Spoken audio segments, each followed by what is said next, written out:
Okay, the procedure of DNA replication. If you have understood the video, the previous or last video, where I have explained that DNA replication is semi-conservative, or in American accent, semi-conservative in nature, means it is semi-conservative in nature. And when I say this, you should be very, very clear with this thing with respect to the previous video that you have seen. Now, DNA replication, the process is an enzyme mediated, or rather to say set of enzyme mediated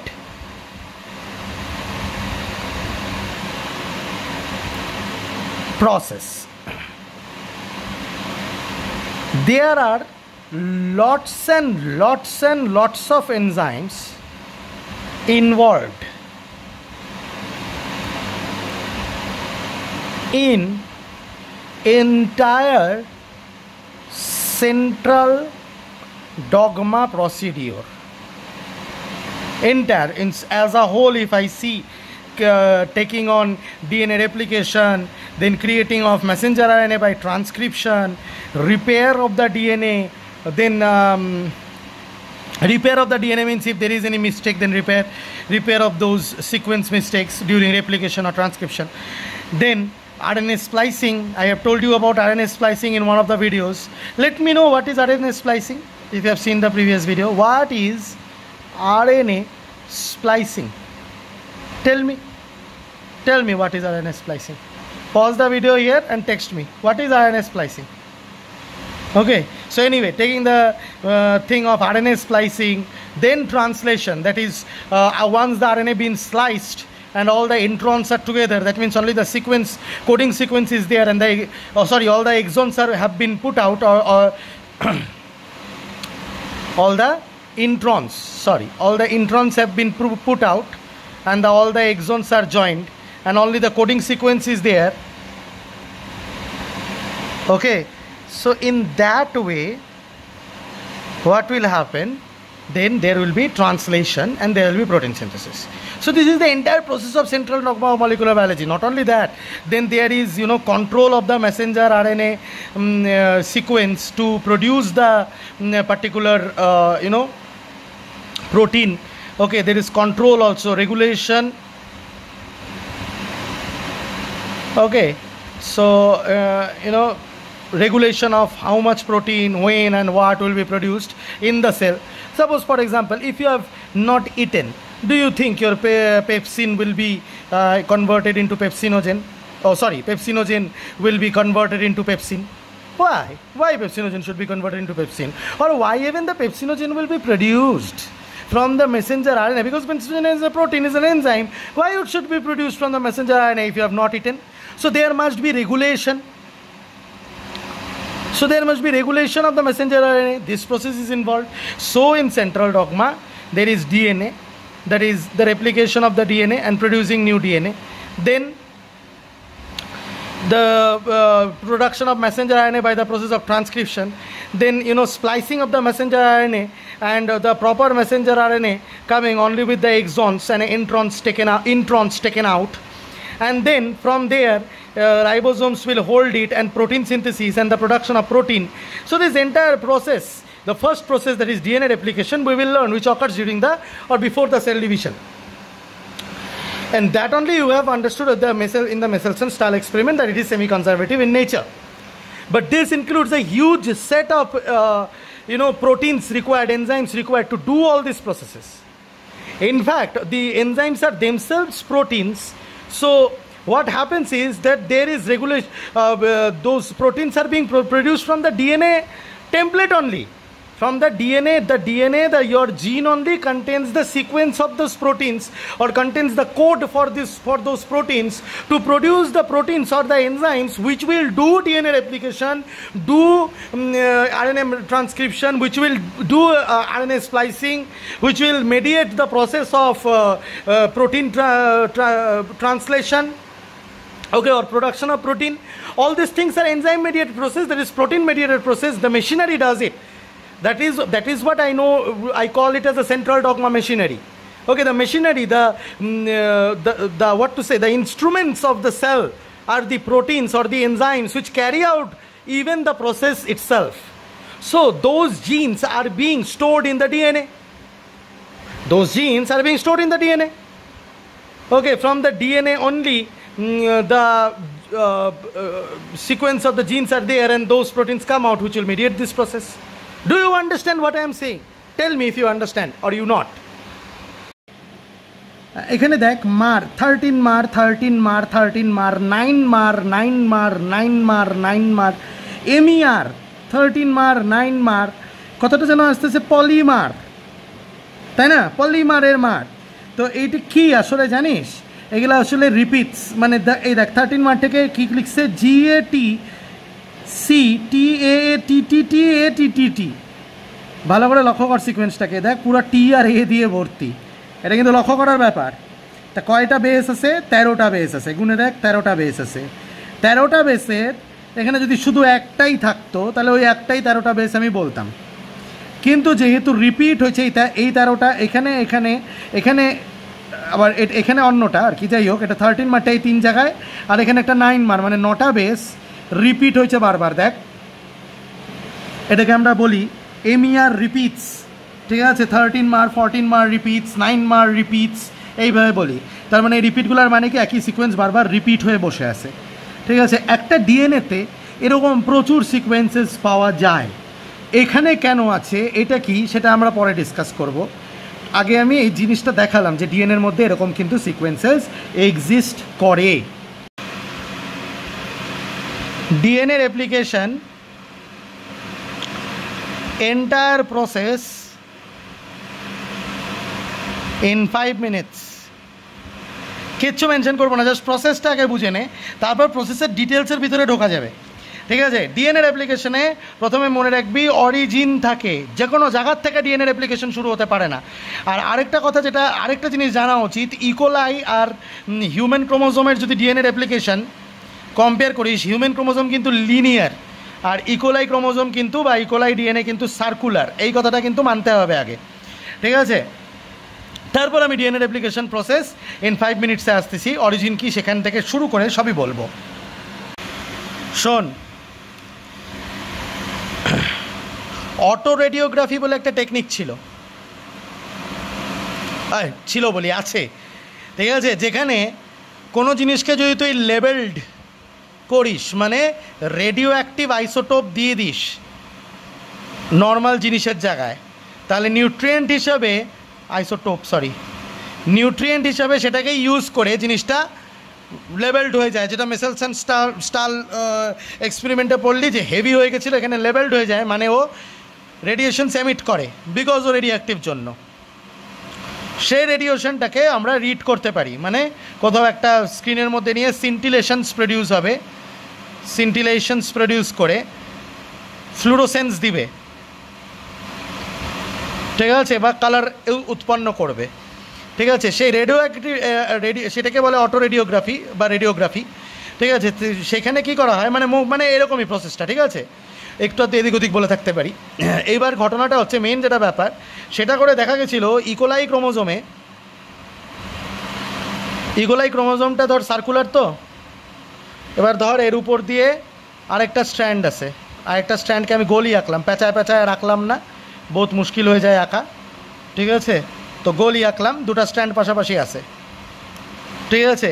তো এবার যখন এই দুটো strand পাশাপাশি আছে এরকম circularly, যেটা বুঝতে হবে এখানে প্রচুর জায়গায় জিন্স আছে, কিন্তু একটা পার্টিকুলার সাইটে রেপ্লিকেশন শুরু হয়, আর পার্টিকুলার সাইটে যে কোনো জায়গায় সেখান থেকে রেপ্লিকেশন শুরু হয়ে যাবে, ডুপ্লিকেশন শুরু হয়ে যাবে, এটা হয় না।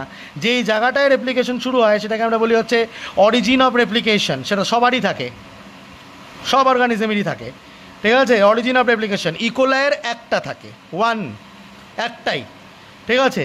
তো এটাকে বলি আমরা অরিজিন অফ রেপ্লিকেশন। এই অরিজিন অফ রেপ্লিকেশনটাকে যখন ভালো করে দেখা গেছে যে ওখান থেকে যখন রেপ্লিকেশন আগায় তখন এরকম একটা স্ট্রাকচার তৈরি হয়। দাঁড়া, wait until I finish the drawing, okay. Oh sorry, দাঁড়া, এটা নিলেই হবে। উফ বাবারে, ওয়েট ওয়েট ওয়েট, মশা কামড়াচ্ছে আমাকে, যাই হোক স্যার। তো এটা গেল, এরকম একটা আসলো, তো তার সাথে এই যে এই ওর একটা কমপ্লিমেন্টারি স্ট্র্যান্ড অ্যান্টি প্যারালাল, ঠিক আছে, সার্কুলার হয়, তো এটা এখান থেকে এরকম আর এটা এখান থেকে এরকম হয়ে যায়। এটা কি হচ্ছে? এটাকে আমরা বলি রেপ্লিকেশন বাবল। কি বলি এটাকে? Replication bubble. রেপ্লিকেশন বাবল ঠিক অরিসির মধ্যেই তৈরি হয়। এবার দেখেই বোঝা যাচ্ছে দুটো স্ট্র্যান্ডকে আলাদা করা হয়েছে। The strands have been separated, the strands have been separated, তাই জন্যই এরকম স্ট্রাকচার ক্রিয়েট হয়েছে, না হলে এরকম স্ট্রাকচার ক্রিয়েট হওয়ার তো কোনো কারণ নেই, ঠিক আছে। Strands have been separated by hmm? By the enzymes who are doing DNA replication, যেটার ব্যাপারে আমরা পড়বো, ঠিক আছে। ফার্স্টে এরকমভাবে স্ট্র্যান্ডটা সেপারেট হয়ে গেল। এবার স্ট্র্যান্ডটা সেপারেট হওয়ার পরে কী হবে? এখান দিয়ে নতুন স্ট্র্যান্ড রেপ্লিকেশন হওয়া শুরু করবে, ঠিক আছে। এইভাবে নতুন স্ট্র্যান্ড রেপ্লিকেশন হওয়া শুরু করবে, ঠিক আছে। একটা এই দিকে যাবে, একটা এই দিকে যাবে, সেটা ডিটেলস পরে বলতেছি। আর বাবেলটা এইভাবে খুলবে, খুলে আগাতে থাকবে, আগাতে থাকবে। একবার এরকম আগাতে আগাতে আগাতে আগাতে কী তৈরি হবে জানিস? এরকম একটা থিটা স্ট্রাকচার তৈরি হবে, থিটা স্ট্রাকচার এরকম, ঠিক আছে। এরকম এই বাবেলটা বড় হতে হতে হতে হতে হতে এইখানে চলে আসবে। তার মানে এই যে এরকম একটা থিটা স্ট্রাকচার তৈরি হবে,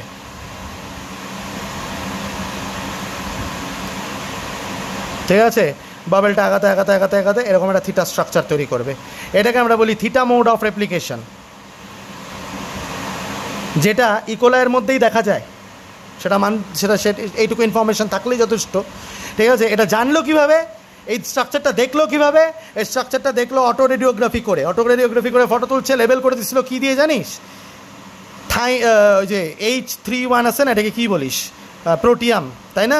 প্রোটিয়ামকে দিয়ে থায়ামিন বানাইছিল, ওইটাকে দিয়ে দিছিল সোর্স হিসাবে। তো থায়ামিনগুলো সব লেভেল হয়ে গেছিলো আর রেডিও অ্যাক্টিভ এমিশন করতেছিল। তো থিটা লাইক স্ট্রাকচার ফটো তুলে বুঝতে পারছিল। আর ধীরে ধীরে রেপ্লিকেশনটা বড় হতে হতে থিটা লাইক স্ট্রাকচার হয়, গোটাটা দেখতে পারছে স্টেজেসের মধ্যে। তো এইটা কেন ইম্পর্টেন্ট? কারণ এখান থেকে বোঝা যায় যে রেপ্লিকেশনের একটা রেপ্লিকেশন বাবল তৈরি হয় রেপ্লিকেশন করার সময়। সেটা যে কোনো ক্রোমোজোমে হবে। কেন হবে স্যার? সেটা পরের ভিডিওতে দেখ কেন বলি, কেন হবে। তাহলে থিটা মোড অফ রেপ্লিকেশন বুঝলি? মনে রাখবি ইউক্যারিওটিক লিনিয়ার তো এরকম, সরি দাঁড়া, ইউক্যারিওটিক এরকম লিনিয়ার তো, সার্কুলার না, লিনিয়ার মানে ওর আবার টেলোমিয়ারও আছে। যে ক্রোমোজোম ফর্মে যদি দেখি সেই এন্ড পার্টটাকে টেলোমিয়ার বলে, ঠিক আছে। আর তোর এই যে লিনিয়ার তো অনেকগুলি অরিজিন অফ রেপ্লিকেশন থাকে, এখানে একটা ধর, এখানে একটা ধর, মানে অনেকগুলো সিকোয়েন্স দূরে দূরে অনেকগুলি অরিজিন অফ রেপ্লিকেশন থাকে। তার মানে অনেকগুলি তোর কী জানি বলে এটাকে, রেপ্লিকেশন বাবল থাকে।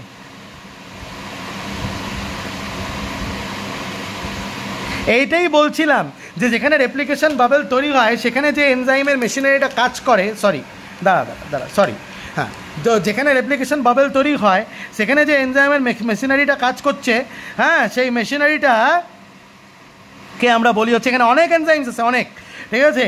সেই মেশিনারিটা, সেটার ব্যাপারে পড়বো এখনই। তা সেইটা মেশিনারিটাকে আমরা বলি হচ্ছে ওভারঅল রেপ্লিকন, মনে থাকে জানো এটা, ঠিক আছে। তার মানে প্রোক্যারিওটিক ক্রোমোজোমে একটাই রেপ্লিকন, ইউক্যারিওটিক ক্রোমোজোমে মাল্টিপল রেপ্লিকনস। এটাও একটা বোঝার কথা। তাহলে থিটা মোড অফ রেপ্লিকেশন বুঝলি? মনে রাখবি ইউক্যারিওটিক লিনিয়ার তো এরকম, সরি দাঁড়া, ইউক্যারিওটিক এরকম লিনিয়ার তো, সার্কুলার না, লিনিয়ার মানে ওর আবার টেলোমিয়ারও আছে। যে ক্রোমোজোম ফর্মে যদি দেখি সেই এন্ড পার্টটাকে টেলোমিয়ার বলে, ঠিক আছে। আর তোর এই যে লিনিয়ার তো অনেকগুলি অরিজিন অফ রেপ্লিকেশন থাকে, এখানে একটা ধর, এখানে একটা ধর, মানে অনেকগুলো সিকোয়েন্স দূরে দূরে অনেকগুলি অরিজিন অফ রেপ্লিকেশন থাকে। তার মানে অনেকগুলি তোর কী জানি বলে এটাকে, রেপ্লিকেশন বাবল থাকে।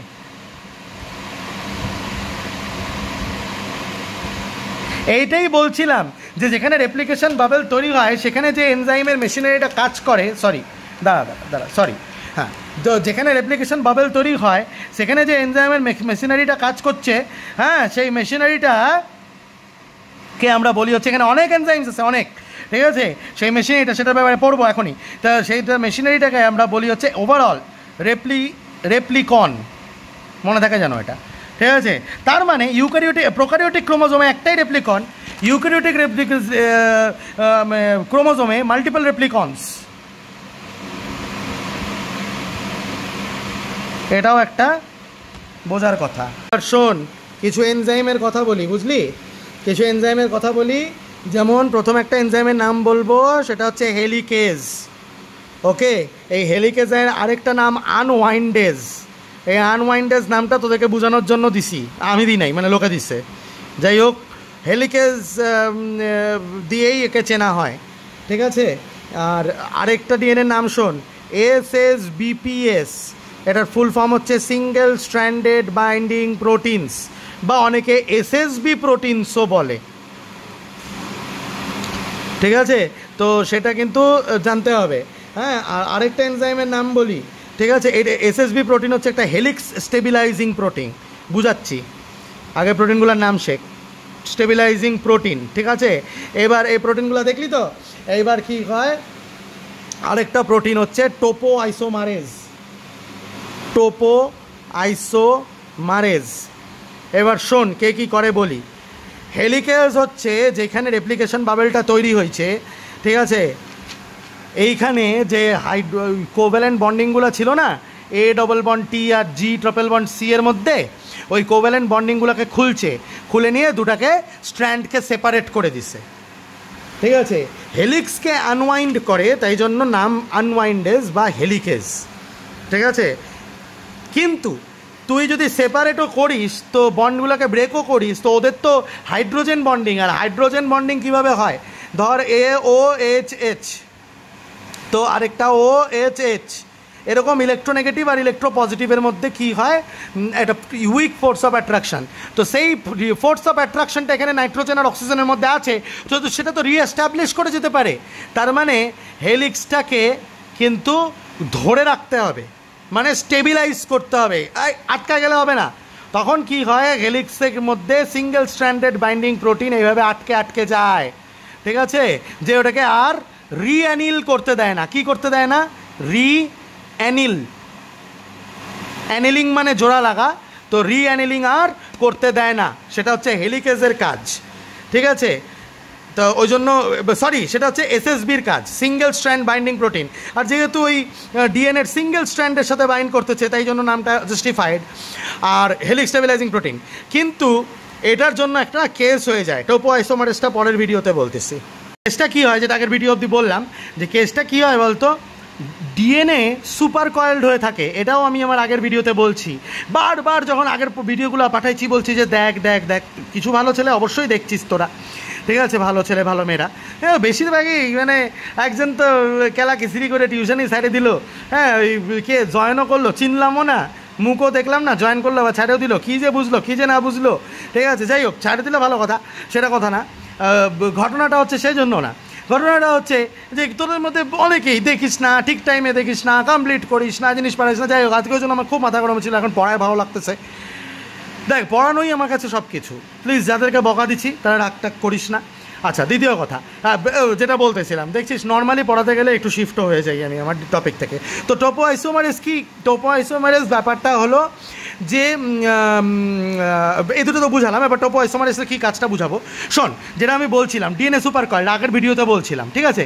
ডিএনএ পজিটিভলি আর নেগেটিভলি সুপার কয়েলড হতে পারে। মামুন আবার বলে পাঠাচ্ছিল পজিটিভ সুপার কয়েলিং মানে, আবার নেগেটিভ সুপার কয়েলিং মানে, আমাকে তো বললা না, আমাকে বলো। দেখ, পজিটিভ একটা দড়ি, দুইটা দড়ি আছে, হ্যাঁ, দুইটা দড়িকে যদি এইভাবে পেঁচায় দিস, মানে একটা দড়ি আছে আর একটা দড়িকে এইভাবে গুটলা পাকায় পেঁচায় দিছিস, মানে এরকম গুটলা পাকায় পেঁচায় দিছিস দুটা দড়িকে। যদি অ্যান্টি ক্লকওয়াইজ ঘুরায় পেঁচায় দিয়ে থাকিস, দুজনকে প্যাচ খাওয়ায় দিয়ে থাকিস, তাহলে সেটা হচ্ছে পজিটিভ সুপার কয়েলিং। যদি সেটা এবার উল্টা প্যাচ দিতি, তাহলে সেটা হয়তো নেগেটিভ সুপার কয়েলিং। আবার এখানে বোঝার ব্যাপার আছে, মানে ধর এইভাবে পেঁচাচ্ছিস, এটা ডিএনএ ভাবিস না কিন্তু আবার মানে ডিএনএর স্ট্র্যান্ডগুলাই নিজেদের মধ্যে পেঁচায় যায়। তো যাই হোক, ধর এইভাবে পেঁচায় এইভাবে পেঁচায় দিলি, এইভাবে পেঁচায় দিলি, এইভাবে পেঁচায় দিলি, এইভাবে পেঁচায় দিলি, তাহলে সেটা পজিটিভ। ধর এরকমভাবে আসে উল্টা দিকে পেঁচায় দিলি, সেটা নেগেটিভ সুপার কয়েল। এটা না মানে ডেমো ছাড়া আমার বলতে ভালো লাগতেছে না, দাঁড়া দেখি আমি তার তুর জোড়া লাগা দেখাতে পারি কিনা, দাঁড়া।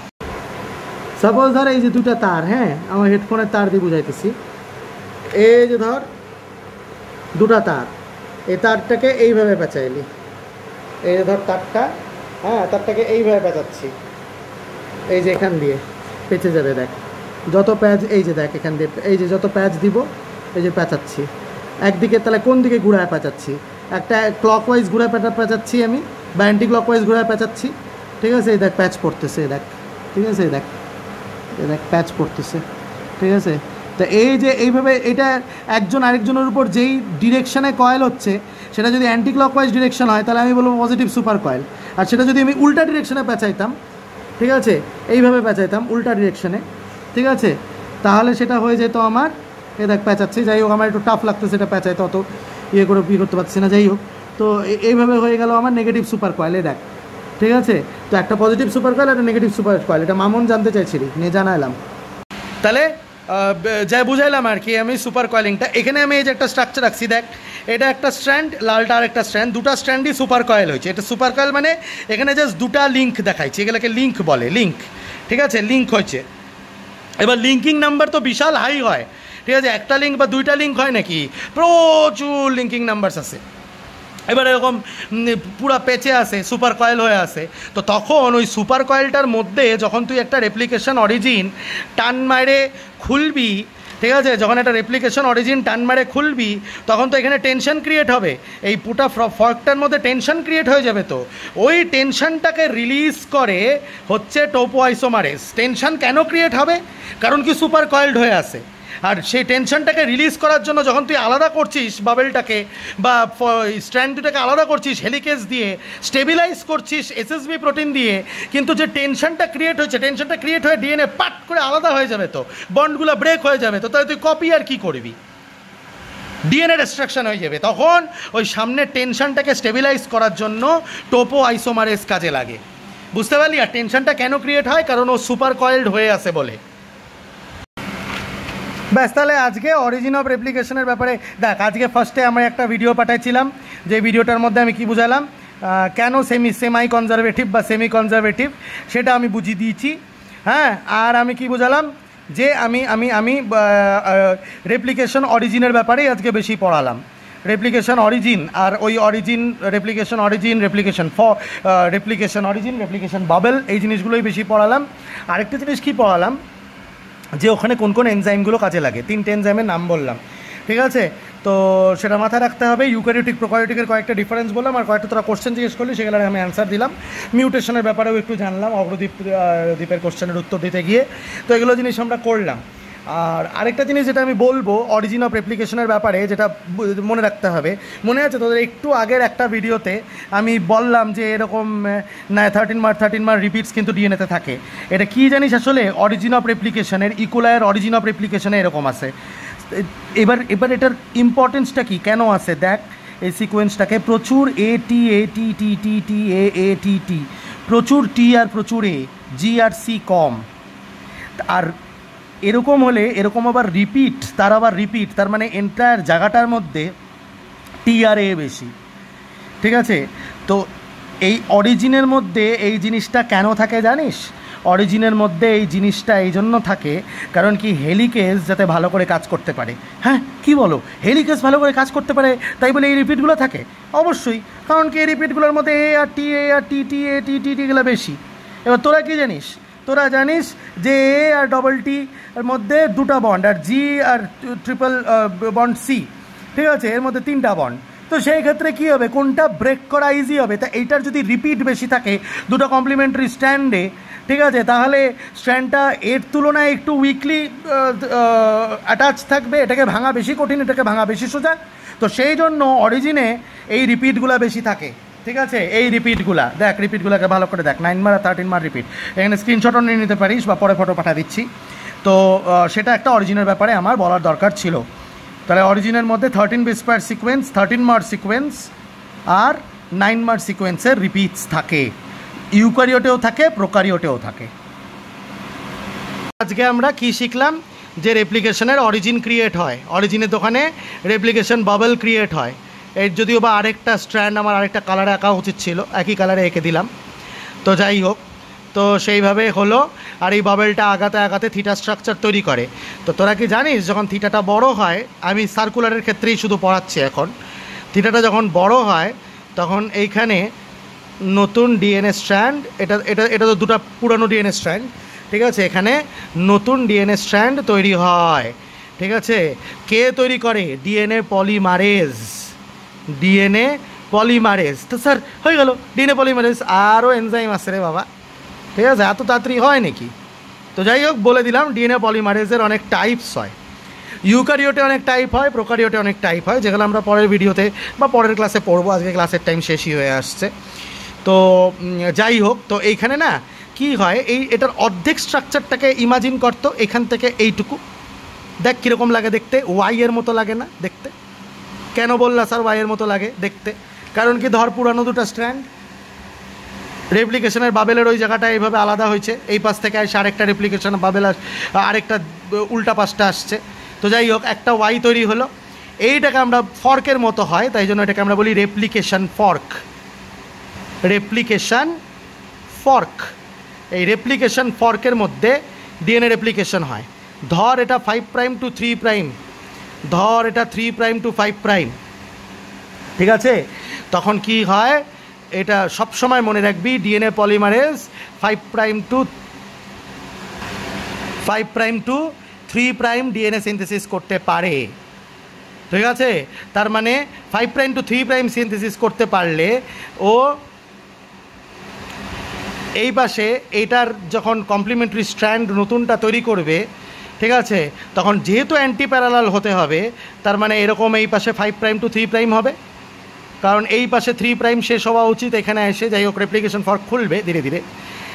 কিন্তু এইখানে তো কীভাবে করবে, এখানে যদি ডিএনএ পলিমারেজের শুধু 5 প্রাইম টু 3 প্রাইমই ক্ষমতা থাকে, তাহলে এই পাশে কীভাবে করবে 5 প্রাইম টু 3 প্রাইমের পাশে? তো যদি করতেও যায়, তুই ভাববি যে তাহলে এই পাশ থেকে শুরু করে দিবে, ঠিক আছে, তুই ভাববি যে এই পাশ থেকে রেপ্লিকেশনটা হবে, ঠিকই আছে।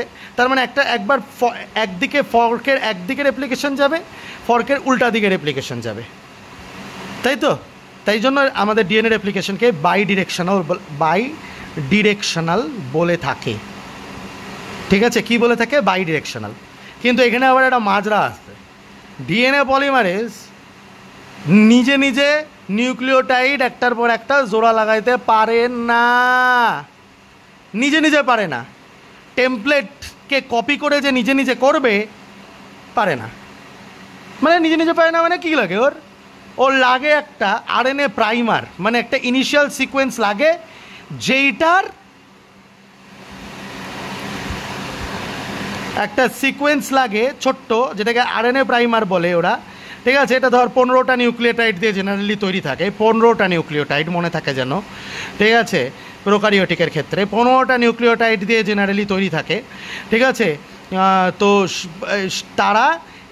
তার এই পাশে 5 প্রাইম ফাঁকা থাকে, তার এই পাশে 3 প্রাইম ওএইচ গ্রুপটা ফাঁকা থাকে, ওইখানে ডিএনএ পলিমারেজ ডিএনএর লাগাতে পারবে, ডিএনএ নিউক্লিওটাইড লাগাতে পারবে, বুঝতে পারলাম? ডিএনএ নিউক্লিওটাইড ওই 3 প্রাইম ওএইচের মধ্যে 5 প্রাইম ফসফেটটাকে বন্ডিং করতে পারে, ফসফোডাইএস্টার বন্ড, তারপরে এর 3 প্রাইম ফাঁকা, তখনও লাগাবে। তার মানে ওর একটা 3 প্রাইম ফাঁকা ওএইচ লাগে, না হলে ও জোড়া লাগাতে পারে না ডিএনএ পলিমারেজ, তার মানে এখানে একটা প্রাইমার লাগবে, ঠিক আছে। তাই জন্যই তো বলে যে 5 প্রাইম টু 3 প্রাইম সিনথেসাইজ করতে পারে, বুঝতে পারলাম? তো এই জিনিসটা তার মানে এই পাশে হবে, তার মানে এই পাশে প্রাইমার, তখন এই পাশে যখন প্রাইমার, তাহলে এই পাশেও প্রাইমার তৈরি হবে, ঠিক আছে। তারপরে এইভাবে যেতে থাকবে, ধর এই পাশে এইভাবে গেল, ঠিক আছে। এখানে মানে সরি ভুল একটু আঁকা হয়ে গেল, কালারটা ভুল ইউজ করা হয়ে গেল। এই তো এখানে একটা প্রাইমার বসবে, 5 prime to 3 prime RNA primer বসবে, আর এইটার ওএইচের মধ্যে জোড়া লাগাতে থাকবে, আর এইভাবে আগাবে, ঠিক আছে, মানলাম, ঠিক আছে, আগালো। তো এইটুকু বোঝা গেল কেন বাইডিরেকশনাল, কীভাবে বাইডিরেকশনাল, আর ডিএনএ পলিমারেজের দুইটা এক্সটার্নাল রিকোয়ারমেন্ট কী কী। একটা এক্সটার্নাল রিকোয়ারমেন্ট হচ্ছে ওর টেমপ্লেট লাগে কপি করার জন্য, আর একটা এক্সটার্নাল রিকোয়ারমেন্ট হচ্ছে ওর একটা প্রাইমার লাগে কপি করার জন্য, সেটা যেন মনে থাকে। এবার ভাব ডিএনএ রেপ্লিকেশন হচ্ছে, হ্যাঁ ডিএনএ রেপ্লিকেশন হচ্ছে, ফর্কটা এইভাবে খুলে গেছে একটা। এবার রেপ্লিকেশন ফর্কটুকু সকালে দেখাচ্ছি। আর মনে রাখবি রেপ্লিকেশন ফর্কের মধ্যে রেপ্লিকনটা আছে, এখানেই প্রচুর এসএসবি প্রোটিন বাইন্ড হয়ে আছে, ঠিক আছে, তারপর হেলিকেজ বাইন্ড হয়ে আলাদা করে রাখছে, টোপো আইসোমারেজ বাইন্ড হয়ে আছে, ঠিক আছে, টেনশনটা সরানোর জন্য এপাশ দিয়ে। তো এই জিনিসগুলা বুঝতে হবে। তো এবার রেপ্লিকেশন ফর্কের মধ্যে রেপ্লিকেশন হচ্ছে, তার মানে আমি যদি ধরে নিই যে এটা 5 প্রাইম টু 3 প্রাইম, আর আমি যদি তাহলে ধরতে হবে এটা 5 প্রাইম টু 3 প্রাইম, ঠিক আছে, তার মানে 5 প্রাইম টু 3 প্রাইমের যেহেতু replication 5 prime to 3 prime possible, তার মানে অ্যান্টিপ্যারালালি কপি করতে হলে এই পাশ থেকে একটা আরএনএ প্রাইমার জোড়া লাগবে এবং ডিএনএ সিনথেসিস হবে। তারপর এখানে একটা প্রাইমার জোড়া লাগবে, কেন? কারণ কি তোর তো 5 প্রাইম টু 3 প্রাইম করতে হবে, তার মানে প্রাইমারের 3 প্রাইম ওএইচটা এখানে ফাঁকা রাখতে হবে, যেখানে 5 প্রাইম ফসফেটটা অ্যাড হবে হতে হতে হতে হতে হতে হতে হতে হতে তার মানে এখানে লাস্টে 3 প্রাইম ওএইচটাই ফাঁকা থাকবে, যেটা এখানে হচ্ছে, ঠিক আছে। এখানে 3 প্রাইম ওএইচটা ফাঁকা আছে, 5 প্রাইম অ্যাড করতে করতে করতে করতে করতে করতে করতে তার মানে 5 প্রাইমের সাথে জোড়া লাগাতে লাগে 5 প্রাইম টু, এখানে তার মানে 3 প্রাইমটাই ফাঁকা থাকবে, সেটা বুঝতে হবে আর কি, মানে 5 prime to 3 prime DNA synthesis হয়। তো এখানে একটা 5 প্রাইম, এটা 3 প্রাইম নিশ্চয়ই, তার মানে এখানে এখন অ্যাড হবে, অ্যাড হয়ে ডিএনএ সিনথেসিস হয়ে আগাবে। কিন্তু এবার যখন ফর্কটা আরও খুলবে তখন দেখতে কেমন লাগবে সেটা দেখ, ওটার সাথে কম্পেয়ার করে দেখবি। হ্যাঁ, ধর ফর্কটা আরও এটা বলে যা, ফর্কটা আরও বেশি খুললো, কারণ ফর্ক তো খুলতে খুলতে আগাবে না।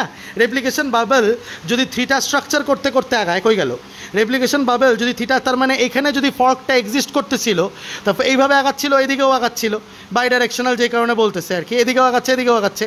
তো ফর্কটা যেহেতু খুলতে খুলতে আগাচ্ছে, তো এখানে খুলবে, তার মানে ফর্কটা বড় হবে, তাই তো। তো ফর্কটা যখন বড় হবে তখন ফর্কটা বড় হওয়ার সময় সাপোজ ধর এই অবধি রেপ্লিকেশন হয়ে গেছিলো, মানে কই গেল, হ্যাঁ এখানে 5 প্রাইম প্রাইমারটা আরএনএ প্রাইমারটা লাগানো ছিল, ঠিক আছে, 5 প্রাইম টু 3 প্রাইম প্রাইমার, আর এটা রেপ্লিকেশন আগাচ্ছিল, এই অবধি হয়েছিল, ঠিক আছে। এখন প্রবলেম কি, এখানে কি লাস্ট এন্ডে কী ফাঁকা আছে? নিশ্চয়ই 3 প্রাইম ওএইচ ফাঁকা আছে, তার মানে ডিএনএ নিউক্লিওটাইডের ডিএনএ পলিমারেজের ওর নিউক্লিওটাইড 5 প্রাইম ফসফেটটা 3 প্রাইম ওএইচের সাথে জোড়া লাগানোটা ওর কাছে কোনো বড় ব্যাপারই না, লাগাতে থাকবে আর এটা কন্টিনিউ করতে থাকবে, কি বুঝতে পারলাম। কিন্তু এটার কেসে কী হয়েছিল, এর মালটা এখানে ছিল, ধর এটা এখানে ছিল, ঠিক আছে, এর 5 প্রাইম এর 3 প্রাইম, তো এর অবধি তো গিয়ে ডিএনএ রেপ্লিকেশন তো এই অবধি হয়ে গেছে, এখন তো এইখানে একটা প্রাইমার বসাতে হবে, এইখানে আরেকটা প্রাইমার বসাতে হবে যাতে রেপ্লিকেশন এইভাবে আগায়, ঠিক আছে। তার মানে আবার পরে আরএনএ প্রাইমারের এখানে গিয়ে জোড়া লাগবে আর কি, যাই হোক। তো এইবার ঘটনাটা হচ্ছে, তার মানে এটা একটা স্ট্র্যান্ডের মধ্যে ফ্র্যাগমেন্ট করে হচ্ছে, একটা স্ট্র্যান্ডের মধ্যে কন্টিনিউয়াস হচ্ছে, কারণ ওটা ফাঁকা ছিল আগায় গেছে, আর এর তো গিয়ে কী হয়েছে, এই অবধি হয়েছে, এখানে তো তার মানে এই জায়গাটা ফাঁকা ছিল, ঠিক আছে, এই জায়গাটা তো এবার বাকি, এখানে তার মানে যেহেতু রেপ্লিকেশন 5 প্রাইম টু 3 প্রাইম হতে হবে, এই বাসা তো আর আসতে পারবে না, ঠিক আছে, কারণ এখানে তো 5 প্রাইম ফসফেট ফাঁকা আছে, 5 প্রাইম ফসফেটে 3 প্রাইম ওএইচ অ্যাড করতে পারে না, 3 প্রাইম ওএইচের মধ্যে 5 প্রাইম ফসফেট অ্যাড করতে পারে, তাই জন্য এখানে 5 প্রাইম টু 3 প্রাইম একটা আরএনএ আবার প্রাইমার লাগাতে হবে, যা 3 প্রাইম ওএইচ ফাঁকা সেইখানে অ্যাড করতে থাকতে হবে, এবং এইভাবে যাবে। তার মানে ফ্র্যাগমেন্ট হচ্ছে, এই ফ্র্যাগমেন্টগুলোকে আমরা বলি ওকাজাকি ফ্র্যাগমেন্ট, ওকাজাকি ফ্র্যাগমেন্ট। এবার এই যে এই স্ট্র্যান্ডটাকে আমরা বলি কন্টিনিউয়াস স্ট্র্যান্ড, আর এই যে স্ট্র্যান্ডটা এটাকে আমরা বলি হচ্ছে ডিসকন্টিনিউয়াস স্ট্র্যান্ড, ঠিক আছে? একটা কথা মনে রাখবি, কন্টিনিউয়াস স্ট্র্যান্ড যখন কন্টিনিউয়াসলি সিনথেসিস হতে হতে আসতেছে, এটাকে লিডিং স্ট্র্যান্ডও বলে, আর এটাকে লিডিং স্ট্র্যান্ডও বলে, আর এটাকে ল্যাগিং স্ট্র্যান্ডও বলে ডিসকন্টিনিউয়াসটাকে। কারণ এটা তাড়াতাড়ি হয় আর এটা আস্তে আস্তে হয়। কেন? কারণ কি এর তো খুলে যায় রেপ্লিকেশন ফর্কটা, এরপর আবার আঁকা যায়, কিন্তু এর খুলে যায় একটা প্রাইমার বসাতে হবে, হ্যাঁ না? আরএনএ পলিমারেজ ইউজ করে একটা প্রাইমার বসাতে হবে, তারপর আগাতে হবে। তার মানে এটা ল্যাগিং স্ট্র্যান্ড, আস্তে আস্তে হয়। ডিএনএ পলিমারেজ কিন্তু সাইমালটেনিয়াসলি করতেছে। যে ডিএনএ পলিমারেজটা আছে, ও ডিএনএ পলিমারেজটা এরকম দেখতে অনেকটা,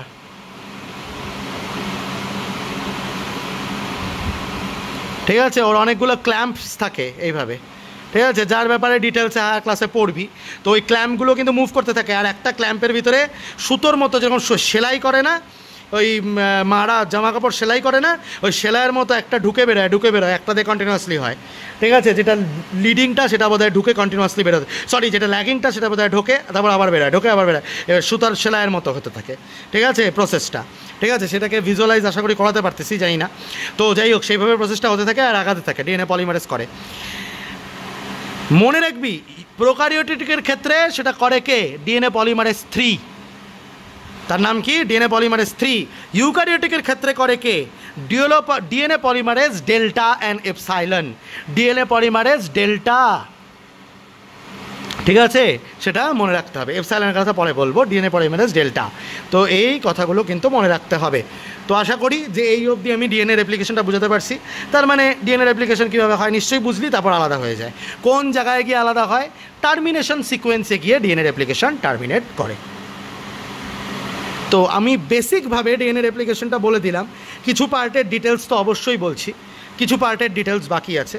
আজকের ক্লাস এই অবধিই থাকুক, তারপর আমি একটা নেক্সট ক্লাস নিব, ঠিক আছে? Thank you. আশা করি ক্লাস ইন্টারেস্টিং ছিল, ডিএনএ রেপ্লিকেশন বুঝতে পারলি, ডিটেলসে বুঝতে পারলি, জানা কীরকম লাগলো। Thank you. Okay, this is a continuation of the DNA replication, only little part is left.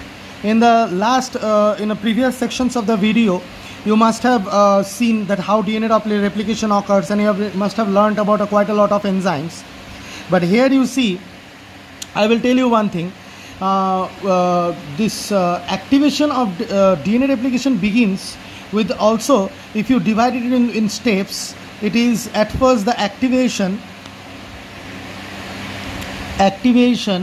of deoxyribonucleotides.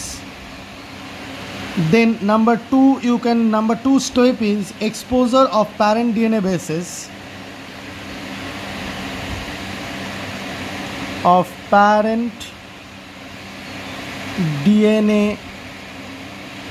bases, Number 3 point is formation of RNA primer.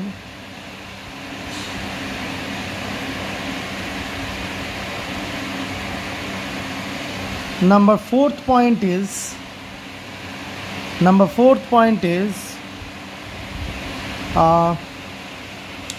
base pairing. Number fifth step is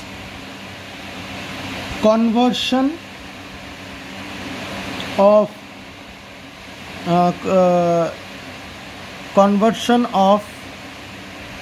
deoxyribonucleoside triphosphates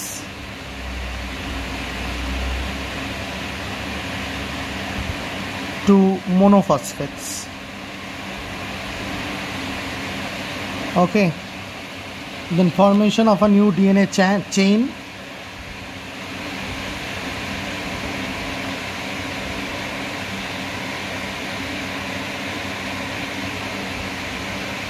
Formation of a new DNA chain. And then number 7th is editing or proofreading of DNA repairs.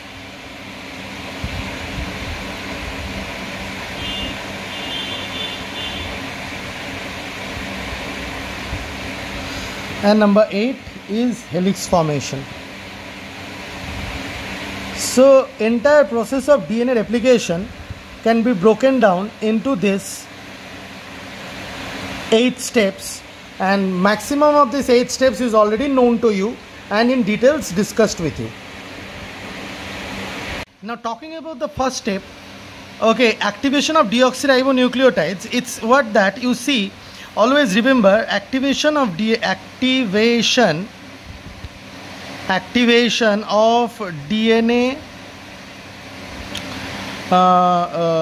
activation of DNA, what we can say, nucleotides, the new activation of the nucleotides, how it is done.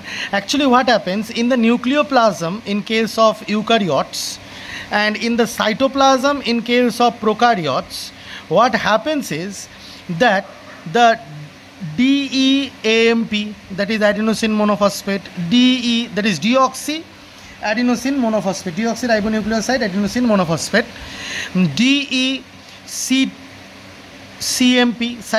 cytosine monophosphate, DGMP, guanosine monophosphate, or TMP, that is thiamine monophosphate. All these are accumulated in the nucleoplasm or the cytoplasm as the raw materials of DNA synthesis. The cell synthesizes this. The cell has nucleotide biosynthesis pathway.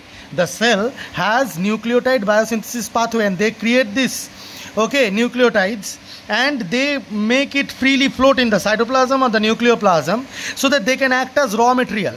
Now the first step of DNA replication, it begins with the activation of this.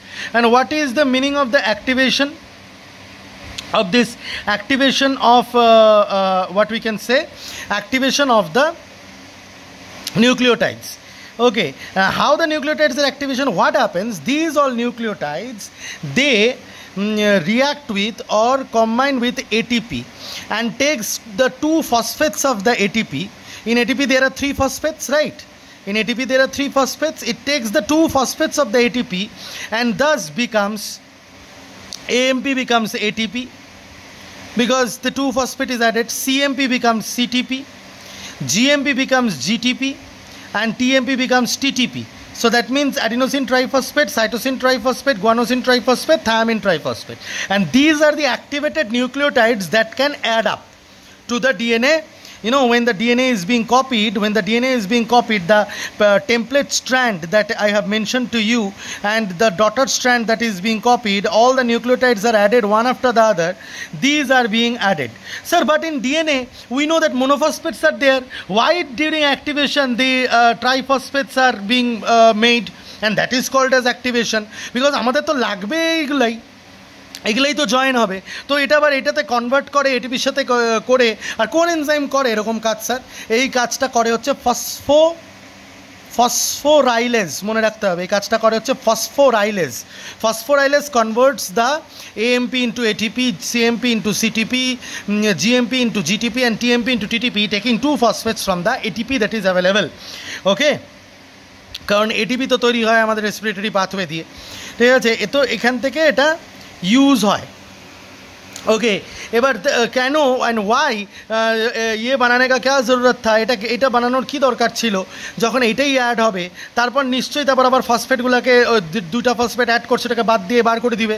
হ্যাঁ, বাদ দিয়ে বার করে দিবে। সেইটাই হচ্ছে তোর এই যে কনভার্সন, পরে একটা স্টেপ হয় কনভার্সন অফ ডিঅক্সিরাইবোনিউক্লিওটাইড ট্রাইফসফেটস টু মোনোফসফেটস। দেখছিস, ফার্স্টে অ্যাক্টিভেশন অফ ডিঅক্সিরাইবোনিউক্লিওটাইডস, অ্যাক্টিভেশনে ট্রাইফসফেটে কনভার্ট করলো, ঠিক আছে? কিন্তু তারপরে আবার কি করবে সেখানে এই যে এক্সপোজার অফ প্যারেন্ট ডিএনএ বেসিসে এগুলো পড়ছিস তোরা, তারা বলতেছি। তারপর কি করবে, কি সব কিছু হয়ে যাওয়ার পর এটাকে আবার কনভার্ট করবে, ঠিক আছে? কনভার্ট করে মোনোফসফেটে আবার ডিএনএ ডটার স্ট্র্যান্ডে অ্যাড করবে। Isn't it funny? কেন হয় এরকম সেটা জানতে হবে, এটা একটা ইনফরমেশনাল। আচ্ছা, আর তার চেয়ে সবচেয়ে বড় কথা, exposure of parent DNA basis তো হেলিকেজের কাজ, আনওয়াইন্ডেজের কাজ, টোপোআইসোমারেজের কাজ, কীভাবে হাইড্রোজেন বন্ডগুলো ব্রেক হলো, সুপার কয়েলিংটা খুললো, সেগুলোর ব্যাপারে আমি তোদেরকে পড়িয়েছি। ফর্মেশন অফ আরএনএ প্রাইমার, এটা আমি পড়িয়েছি। আরএনএ প্রাইমার ফর্ম হয় কোন এনজাইম করে? প্রাইমেস করে। আই গেস আমি তোদেরকে বলছি। বেস পেয়ারিং জানিসই যে টেমপ্লেট স্ট্র্যান্ডের সাথে complementary strand, semi conservative nature of replication যদি হয়, যে টেমপ্লেট স্ট্র্যান্ডের থেকে যখন এই ইয়েগুলো অ্যাড হতে থাকবে, নিউক্লিওটাইডগুলো অ্যাড হতে থাকবে, তখন তাদের পেয়ারিং এইভাবে হবে আর এটা কমপ্লিমেন্টারিলি পেয়ারটা তৈরি হবে, ঠিক আছে, একটা লিডিং স্ট্র্যান্ড হয়, একটা ল্যাগিং স্ট্র্যান্ড হয়, রেপ্লিকেশন ফর্ক ক্রিয়েট হয়, থিটা স্ট্রাকচার, এগুলো সব আমি তোদেরকে বলেছি, I have taught you. Okay, so আশা করি যে এই জিনিসটা বুঝলি। আবার হ্যাঁ, একটাই কোশ্চেন থেকে গেল যে এটা কেন হয়। তাহলে চল জানার চেষ্টা করি এটা সিক্রেটটা, যে কেন প্রথমে ট্রাইফসফেটে অ্যাক্টিভেশন করার জন্য মোনোফসফেটগুলোকে ট্রাইফসফেটে কনভার্ট করে দিল, আর তারপর কেন এরকম করলো যে ট্রাইফসফেটগুলোকে আবার মোনোফসফেটে ব্যাক কনভার্ট করলো। দেখ, সবচেয়ে ইন্টারেস্টিং ব্যাপার হচ্ছে যে রেপ্লিকেশন ফর্কটা তৈরি হয়, ঠিক আছে, যেটা থিটা স্ট্রাকচারের মধ্যে পড়ছিস, একটা লিডিং স্ট্র্যান্ড হয়, একটা ল্যাগিং স্ট্র্যান্ড হয়। ডিএনএ পলিমারেজ সবসময় 5' to 3' যেতে চায়, তাই জন্য যে স্ট্র্যান্ডটা 3' to 5' হলো, আর এটা এটা 3' to 5', তাহলে এটা 3' to 5'। আর যেহেতু ডিএনএ 5' to 3' সিনথেসিস করতে পারে, তাই জন্য এটা লিডিং স্ট্র্যান্ড হবে, এটা কন্টিনিউয়াসলি সিনথেসাইজ হবে, আর এটা ভেঙে ভেঙে সিনথেসাইজ হবে। আর এটা কেন হবে এটা আমি আগের ভিডিওতে বুঝিয়েছি, ঠিক আছে, আগের ভিডিওতে মানে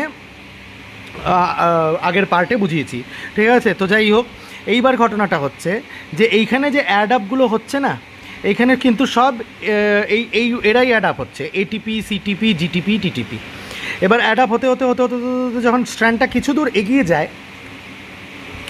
তারপরে কি হয় যে ওই যে এক্সট্রা যে ফসফরাস, দুটো ফসফরাস আছে, ঠিক আছে, ওটা ব্রেক হয়ে বেরিয়ে আসে। কে করে সেই জিনিসটা?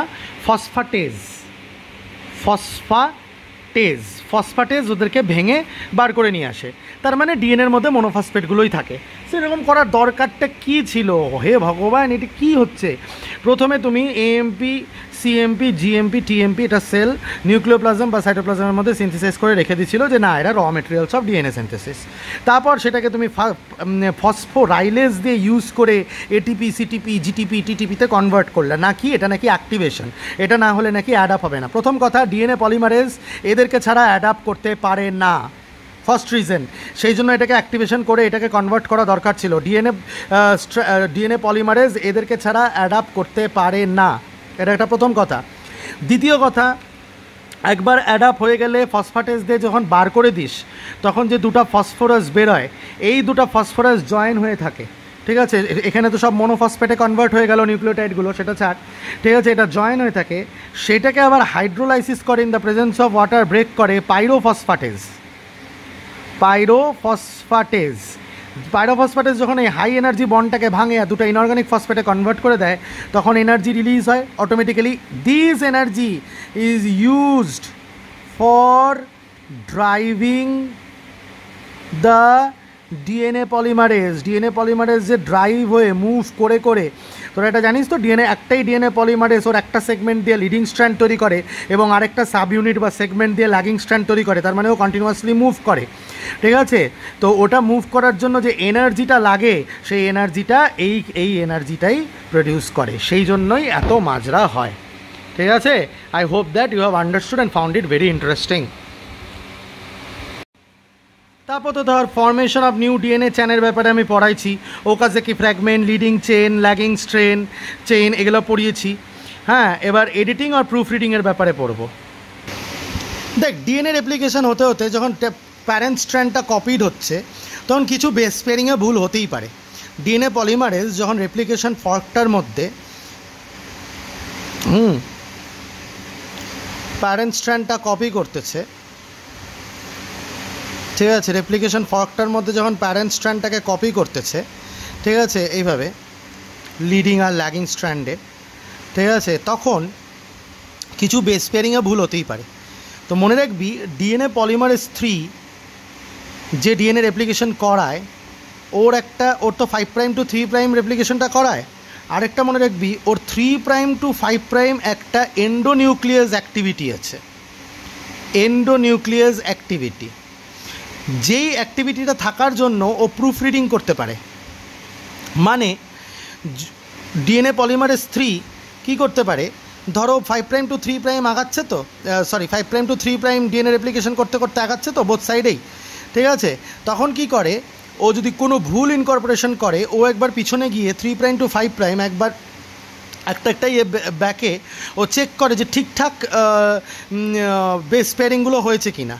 যদি দেখে হয়নি, তাহলে ও 3' to 5' এন্ডোনিউক্লিয়াস এন্ডো মানে ভেতর থেকে, নিউক্লিয়াস মানে ব্রেকিং ডাউন নিউক্লিওটাইডস, নিউক্লিয়াস মানে কি ব্রেকিং ডাউন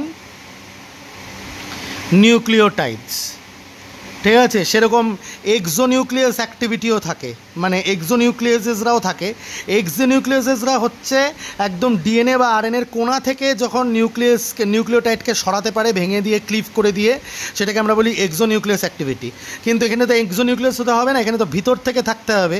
ভিতর থেকে যে ক্লিভ করতে পারে বা ব্রেক করতে পারে স্ট্র্যান্ডের মাঝখান থেকে, সেটাকে বলে হচ্ছে এন্ডোনিউক্লিয়াস অ্যাক্টিভিটি।